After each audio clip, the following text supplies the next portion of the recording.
In many applications and industries, calibration and proving practices are based on older technologies with moving parts that were known to shift or drift in accuracy over time.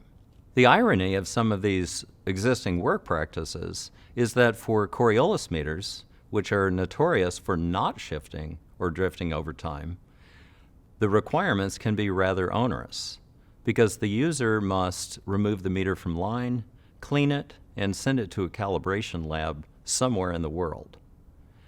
The challenge with that is they lose the measurement point. It can expose operations personnel to hazardous fluids. Therefore, we need to look toward diagnostics and/or verification techniques to relieve some of these challenges. These embedded diagnostics provide an ease of use for customers to make their lives much simpler in determining if the flow meter has shifted or not.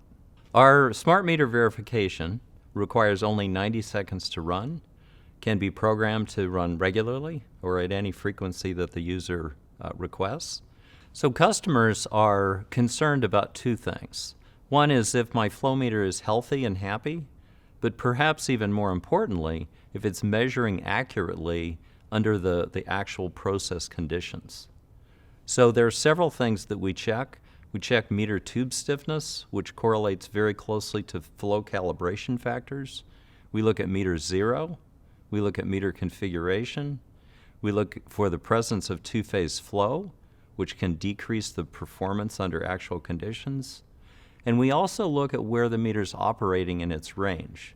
Some meters end up getting moved around the plant or the mill, and they can be undersized for the actual flow rate, decreasing the installed performance. In certain industries and applications, regulatory agencies or governing bodies allow verification techniques to completely replace calibration or proving.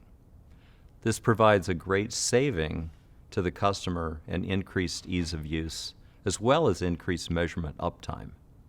Are too frequent calibration or proving intervals causing you a challenge in your job and industry? I'd love to hear your thoughts and opinions on Emerson Exchange 365.